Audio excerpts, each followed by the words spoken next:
ฟังคำสอนพุทธเจ้าหรือการได้ยินได้ฟังธรรมอยู่เรื่อยๆเนี่ย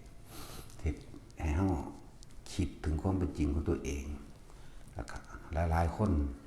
ก็ยังมีจิตสำนึกในการย่านตกนรกอยู่ดอกย่านตกนรกย่านเป็นเปรตย่านเป็นสัตว์เดรัจฉานยังย่านอบายภูมิอยู่วิธีที่สิให้ห่างไกลจากอบายภูมิก็คือ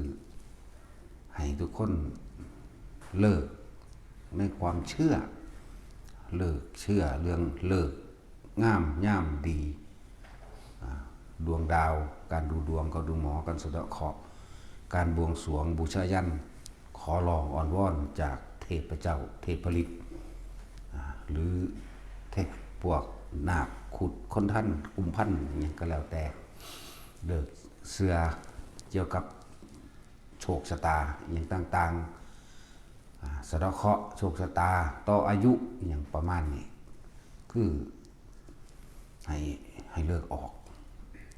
ให้ละสัญญาให้หมดความเห็นในความเชื่อให้ทุกคนแม้นว่าอาชีพใดๆก็สร้างสุจิมีอาชีพขาสัตว์นี่โรงขาสัตว์ต่างๆก็ตามหาปูหาปลาหาของทะเลหรือหาอย่างก็ช่างมักเกี่ยวกับว่าเป็นการผิดศีลอย่างกับแต่ว่ามีอยู่สิ่งหนึ่งที่เฮ็ดให้เฮาบ่ให้มันไปของค่ากับความดลบันดาลเลิกคำว่าเทวนิยมคำว่ารูปปั้นศักดิ์สิทธิ์รูปปั้นศักดิ์สิทธิ์สิดลบันดาลมื้อนี้บ่ให้มีความเชื่อเหล่านั้นนะเลิกความเห็นออกให้เบิดเจ้าพ่อเจ้าแม่ผีศาลลักบ้านเจ้าเมืองที่เข้าใจว่าเด้ที่เข้าใจว่าสิ่งทั้งหลายเหล่านั้นสิดลบันดาลการปกป้องคุ้มครองนะที่เฮาเคารพรูปเหมือนหรือรูปพระพุทธเจ้าพระพุทธรูปหรือรูปบุคคลอันเป็นบุคคลสำคัญที่เฮาเคารพกราบไหว้เป็นการระลึกนึกถึงคุณของเพิ่นเลย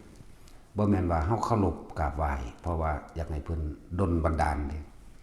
ดลบันดาลโชคลาภวาสนาดลบันดาลให้ร่ำให้รวยให้สอบได้ติดเป็นเจ้าเป็นนายหรือให้ชนะคดีหรือให้อย่างต่างๆที่ว่านำมาซึ่งเฮ็ดให้ตัวเองชนะหมู่นั่นแหละว่างความเห็นตรงนี้ออกให้เบิดความเห็นว่าสิ่งทั้งหลายเหล่านั้นสิ่งศักดิ์สิทธิ์เหล่านั้นพญานาคพญาครุฑหมู่นี้นะหรือหลายๆอย่างที่คนถือที่เฮาเห็นอยู่นี่นะแม้เลิกงามยามดีวันเดือนปีเกิดมื้อนี้เฮาสิบ่มีความเชื่อกับมันเลยว่าสิเป็นไปตามเลิกงามยามดีวันเดือนปีเกิดสิบ่มีความคิดเข้าไปของค่าสิบ่มีความคิดเข้าไปหวังว่าเทพต่างๆที่เฮาเข้าใจว่าที่ดลบันดาลถ้าผู้ใดละความเห็นตรงนี้ออกได้ล้างออกเบิดเลยนี่ดีมากแต่ว่าในการที่เฮาเคารพกราบไหว้พระพุทธรูปนี่เป็นรูปเหมือนของบุคคลสำคัญที่นำวิชานำความรู้เป็นความกตัญญูในการแสดงออกเชิงสัญลักษณ์อย่างหนึ่ง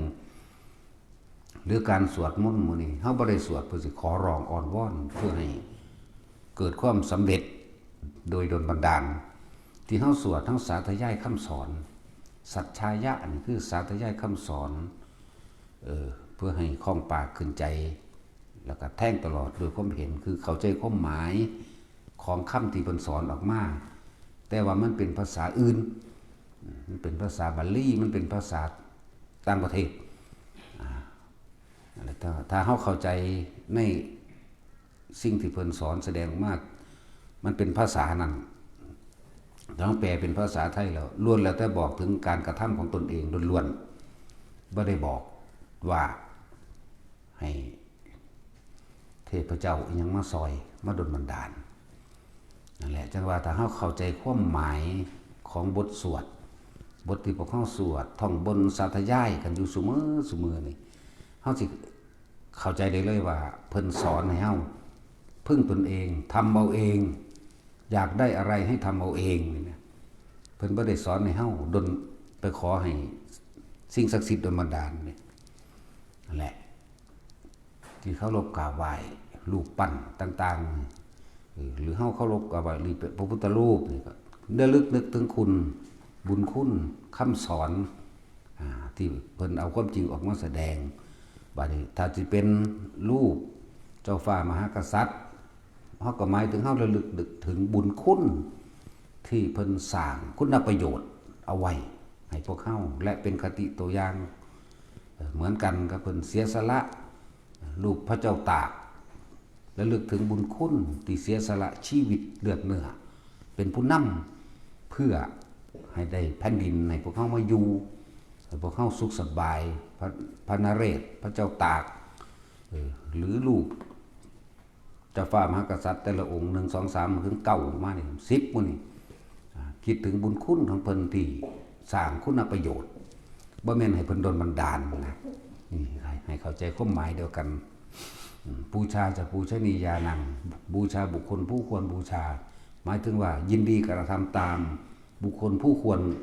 กระทำตามนั่นแหละเพราะว่าเป็นเนติเป็นแบบอย่างบ่แม่นว่าบูชาในลักษณะว่าขอ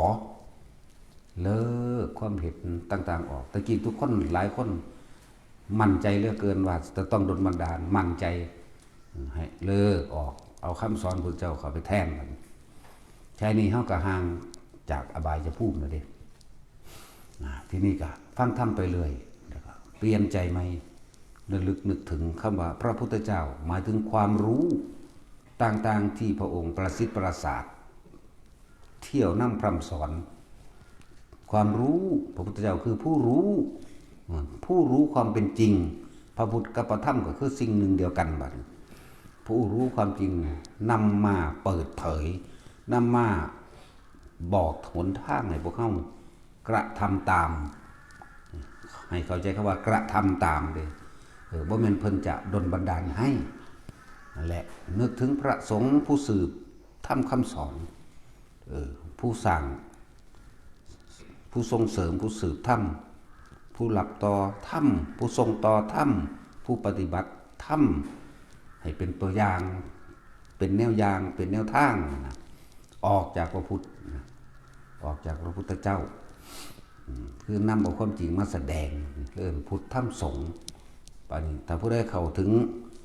ตนเป็นที่พึ่งของตนได้แล้วสงฆ์นั่นก็คือเจ้าของเองนั่นแหละสงเคราะห์ตัวเองบาดนี้นั่นแหละถึงว่าเมื่อสงเคราะห์ตัวเองได้แล้วก็สงเคราะห์ผู้อื่นได้มันก็เลยเป็นหมู่สงฆ์กันตัวนั้นถึงว่าให้ทุกคนใครควรระลึกนึกถึงตองความจริงว่ามีสิ่งศักดิ์สิทธิ์ใดโดนบันดาลคำว่าศักดิ์สิทธิ์แปลว่าสำเร็จแต่คำว่าสำเร็จนี่บุคคลผู้ใดผู้หนึ่งกระทำสิ่งใดแล้วสำเร็จภาษานั้นโอ้ศักดิ์สิทธิ์แล้วศักดิ์สิทธิ์แล้วหมายถึงสำเร็จแล้ว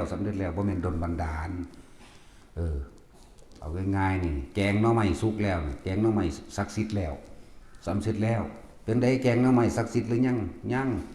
ถ้ามันสุกแล้วมันกินได้แล้วโอ้ศักดิ์สิทธิ์แล้วนี่แปลงง่ายๆนี่โลดจะไปเอายากนั่นแหละเลิกความงมงายตรงนั้นออกเลิกความเชื่อต่างๆตรงนั้นออกใครควรถึงประสบการณ์จริงในชีวิตจริงเฮาเองทุกอย่างที่เฮาได้มาเฮาหาเอาเองแม้นผู้นั้นผู้นี้สิเอาให้ก็เพราะว่าเฮาปฏิสัมพันธ์กันเอาเองเฮาไปคุยเฮาไปปรึกษาเฮาไปขอความเห็นเฮาไปขอความช่วยเหลือจากบุคคลไปเด้บ่ได้ไปขอสิ่งที่มองบ่เห็นเด้นั่นแหละแต่คำว่าขอจากสิ่งศักดิ์สิทธิ์ที่เฮาเข้าใจว่าเทพเทวดาอินทร์พรหมพญานาคพระเจ้าพุทธตลอดทั้งผีสางนางใหม่ตานี่หลายอย่างแม้กระทั่งสัตว์เดรัจฉานที่เอามาถือให้ปกป้องให้คุ้มครองให้ดลบันดาลมันนี่ทิ่มให้เบิดบ่มีแต่ก็พึ่งตนเองอยากได้หยังเฮ็ดเอานั่นความจริงเป็นสั่นสุคนเด้ล่ะความจริงก็เลยแต่ความเชื่อมันยังว่างบ่ได้บ่ต้องว่างให้ได้ต้องเห็นตามเป็นจริงให้ได้ว่าทุกสิ่งทุกอย่างที่ได้มาเฮาเฮ็ดเองถ้าผู้ใดมีความเห็นถูกต้องตามความจริงเรียกว่าสัมมาทิฏฐิมีความเห็น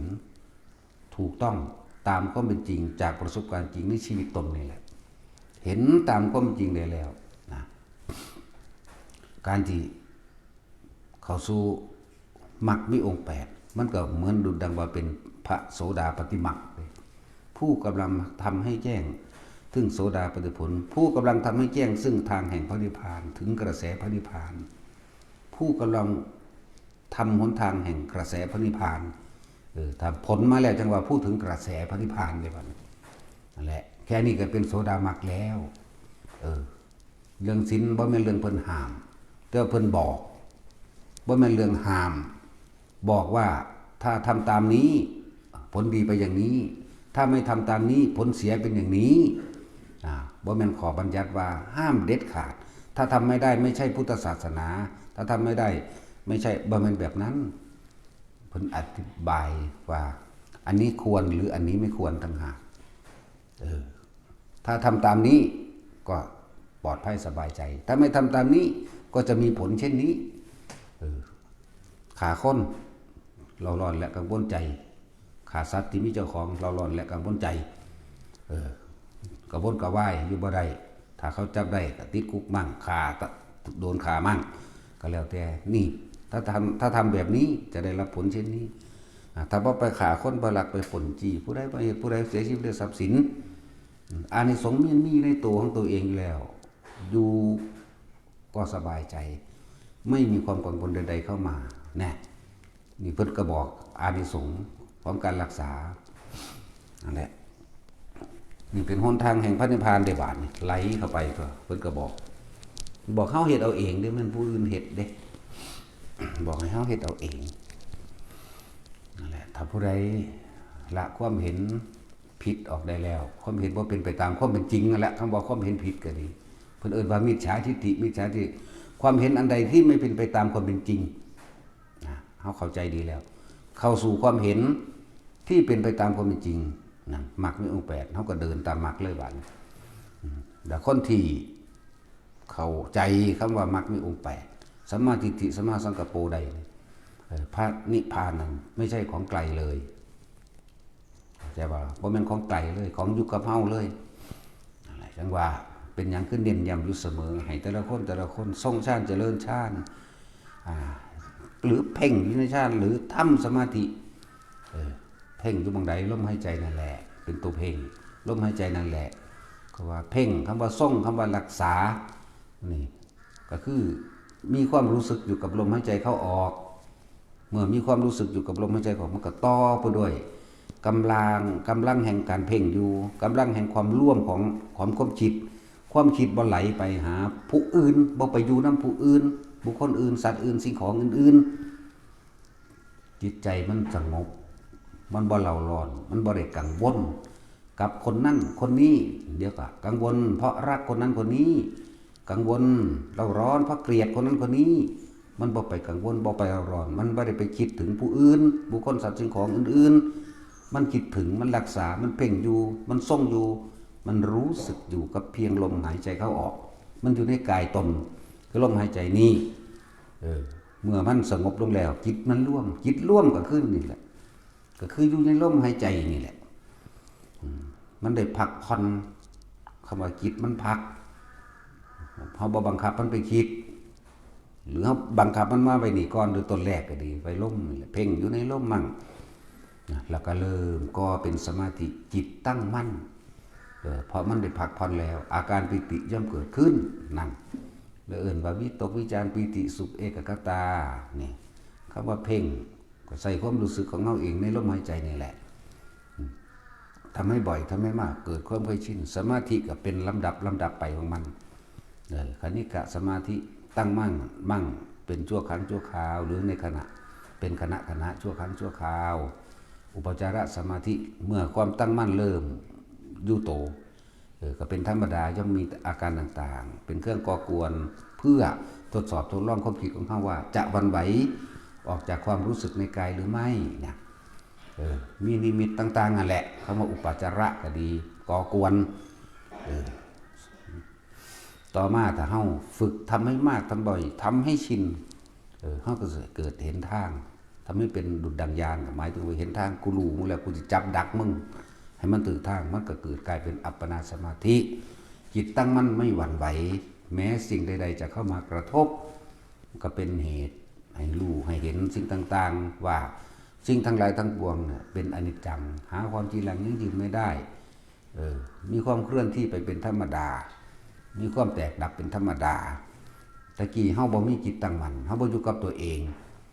เฮาเลยบ่ฮู้จักว่าความสงบคือหยังสมาธิกับคำสงบนั่นแหละสงบปราศจากความคิดนึกปรุงแต่งในความอยากให้ได้ดังใจตัวเองอยากให้เป็นดังใจตัวเองอยากได้อยากดีอยากมีอยากเป็นดังที่ตัวเองอยากให้ได้ให้ดีให้มีเป็นตามใจตัวเองตามอารมณ์ตามความพอใจของเจ้าของเองตะกี้เฮาบ่มีเครื่องอยู่วิหารธรรมล่มนี่แหละวิหารธรรมหนึ่งอาการปิติหรือที่เฮาใส่ศัพท์เฉพาะที่เฉพาะพวกเฮาฝึกกันนี่คืออุณาโลมนี่ก็เอิ้นว่าเครื่องอยู่เรือนแห่งความรู้สึกของตัวเองเรือนแห่งใจก็ว่าจิตตั้งมั่นตั้งตรงไหนเมื่อสมาธิแปลว่าจิตตั้งมั่นก็ดีตั้งตรงไหนก็ตั้งไว้นุ่งๆหน้าผากเฮาเองนั่นแหละได้เริ่มต้น ถึงก็ว่าคำว่าสมาธินี่แปลว่าหยังแปลว่าจิตตั้งมั่นตั้งมั่นคือตั้งมั่นอยู่ใส่กายคือลมหายใจนี่คือกายในกายอันหนึ่งเวทนาแต่ต้องเป็นเวทนาในเวทนาคือความรู้สึกอันเป็นอุเบกขาหมายถึงจิตบ่คิดฟุ้งซ่านมันสงบมันอิ่มมันเลยแผ่กระจายความรู้สึกที่เพิ่นออกว่าบอกว่าเป็นปิตินั่นเองจะเป็นปิติเมื่อมันมีปิติแล้วมันก็สุขก็คือบ่ไปกังวลเร่าร้อนกับไผนั่นจิตเป็นหนึ่งเป็นเอกคตามันอยู่หม่องนี้หนึ่งดอกถ้าเฮามีจิตตั้งมั่นแล้วแม้ขั้นที่1ที่2หรือที่3ก็ช่างปัญญามันก็คอยเห็นหมายถึงความรอบรู้ในกองสังขารตามความจริงว่าสิ่งใดสิ่งหนึ่งเกิดขึ้นเป็นธรรมดาสิ่งนั้นย่อมดับเป็นสังขารก็คืออิหยังก็ช่างล้วนแล้วแต่เป็นเครื่องประกอบกันขึ้นปรุงแต่งขึ้นประกอบกันขึ้นประกอบขึ้นแล้วก็ต้องทำลายทำลายก็คือแตกดับบ่มีอิหยังกี่ลังอย่างยืนนั่นเองคือเฮาเห็นกันตอนนี้อีกบ่นานก็จากกันบ่จากเป็นก็จากตายนี่มันก็ลงใจในอนิจจังอนัตตาทุกข์มันสิมาจากไสเฮาบ่ไปยึดมันให้เห็นก็อาศัยแรงการกระทบเป็นเครื่องทดสอบตนเป็นธรรมดาจิตที่ถูกโลกกระทำกระทบแล้วไม่หวั่นไหวมันก็หลุดพ้นนั่นล่ะกระทบสรรเสริญนี่ก็กระทบเด้คนเฮามันมักย่องติดดีก็ว่ามักย่องมักคนตามใจตัวเองมักคนย่องเจ้าของถ้าเฮายังติดดีอยู่ความไม่ดีความไม่พอใจมีแต่คนอยากผลักไสมันออกแต่ว่าไม่รู้เท่าทันมันเด้ถ้าติดดีติดที่เขามายกย่องสรรเสริญตนเองความไม่ดีความไม่พอใจก็ติดเนืองกันอยู่ในนั้นอยู่ในหันแหละเพียงแต่ว่าล่อเวลาที่มันกระทบกันเวลานี่ผู้นี้ย่องเอาอีกหน้าที่นึงอีกผู้นึงด่านั่นมันบ่เอาได้คนด่ามันเอาแต่ดีถ้าติดดีชั่วไม่ต้องติดมันก็มาด้วยกันแหละทุกคนจึงปรารถนาอารมณ์ให้มันได้ดังใจตัวเองแล้วเอ่ยว่าอาสวะอารมณ์ความรู้สึกที่ยังคล้องอยู่คนนั้นมันคล้องอยู่ในความพอใจนั่นแหละแต่ผู้ใดบอกให้พอใจว่าแล้วก็เกิดความพอใจเป็นย่องเขาดีดิความไม่พอใจมันอยากได้มันไม่อยากได้มันก็ต้องมาเองเพราะว่าของสิ่งสองอย่างนี่อยู่นำกันสุขกับทุกข์ติดกันสรรเสริญนินทาก็อยู่ติดกันนั่นได้มากกับเสียไปก็อยู่ติดกันได้ลาบก็เสื่อมลาบได้ยศก็เสื่อมยศก็อยู่ติดกันฉะนั้นเฮาต้องอยู่ตรงกลางมันให้ได้กลางอยู่ที่ไหนกลางก็อยู่ที่อุณโลมเฮานี่แหละตั้งมันอยู่นี่แหละเดี๋ยวเฮาสิเห็นดอกเห็นบ่แม่นเอาตาเห็นมันเอาหูเห็นแต่ก็อาศัยตาและหูจากว่าล่ะอาศัยตาอาศัยหูนั่นแหละเป็นประตูเฮาสิรับเข้ามาหรือเฮาสิรู้ซื่อๆระว่างมันลงนะถือว่าการฝึกหัดปฏิบัติของเฮามันบ่เป็นวิธีที่ยากดอกแล้วการทำสมาธินั่นน่ะไม่ได้จำกัดท่าบ่ได้จำกัดท่าว่าต้องท่าใดท่าหนึ่งต้องเป็นตามรูปแบบนี้เท่านั้นบ่แม่นสมาธินั่นน่ะเมื่อเฮารู้จักวิธีมันแล้วเพ่งอยู่ในฌานเจริญฌานนี่หมายถึงเพ่งให้มันอยู่จุดเดียวเบิ่งซะก่อนถ้ามันอยู่จุดเดียวแล้วเอิ้นว่าสมาธิเอิ้นว่าจิตตั้งมั่น เออไม่ใช่การเข้าและไม่ใช่การออกถ้าเป็นสมาธิแล้วอยู่ในระหว่างท่ามกลางบุคคลหมู่มากก็เป็นสมาธิได้เพราะความคิดของเฮาบ่หวันไหวบ่ไหลไปจากเสียงอื้ออึงทึกคือโคมบ่ได้สนใจกับเสียงนั้นเพราะว่าเฮาใส่ความรู้สึกตัวของเฮาเองนั่นแหละสมาธิอะไรจิตตั้งมั่นเฮาใส่ความรู้สึกตัวของเฮาเองเป็นเครื่องวัดตัวเองเมื่อไรความรู้สึกตัวหายไปน่วงๆยุคการมาผากหายไปอยู่หัวหายไปหรือบางคนก็ใส่ลมเป็นเลื่อนแห่งใจใส่ลมเป็นวิหารธรรมก็ว่านะใส่ลมบางคนก็ใส่น่วงอยู่หน้าผากบนหัวก็แล้วแต่เมื่อไรความรู้สึกนี้หายไปจากกายเมื่อนั้นเราไปยุ่งอยู่กับคนอื่นพูดเขาไปอยู่ในกายผู้อื่นไปอยู่ในความรู้สึกเขาไปมีความรู้สึกกับเขากับคนนั้นกับเสียงคนนั้นกับกลิ่นต่างๆที่มันมากระทบดังมันเลยบ่ตั้งมั่นจากเวลาถ้าฝึกดีแล้วเขาก็สิรู้ทันอันใดควรพูดด้วยอันใดไม่ควรพูดอันใดควรตอบอันใดไม่ควรตอบอันใดควรทำอันใดไม่ควรทำนั่นแหละเพราะสิ่งนี้มีสิ่งนี้จึงมีหมายถึงเพราะมีการคิดในความยินดีในความพอใจความไม่พอใจก็จะไหลมาเองเข้าใจว่าล่ะถ้ามันมีสิ่งหนึ่งก็ต้องมีสิ่งหนึ่งงั้นเราต้องฝึกตนเองฝึกอยู่กับตนเองความสงบท่ามกลางเสียงอึกกระทึกคึกโครมความสงบบ่แม่นว่าเงียบบ่ยินหยังบ่เห็นหยังสมาธิจึงเรียกว่าไม่ใช่การเข้าและไม่ใช่การออกแต่เป็นการอยู่อย่างนั้นทรงอยู่รักษาไว้อย่างนั้นแต่วิธีฝึกของพระมันคือง่ายๆเดินไปในตามหนทางขับรถอยู่กับเป็นสมาธิได้แม้นคุยกับหมู่อยู่กับเป็นสมาธิได้เฮ็ดอีหยังอยู่ก็ตามเป็นสมาธิได้ทั้งนั้นนั่นแหละพอ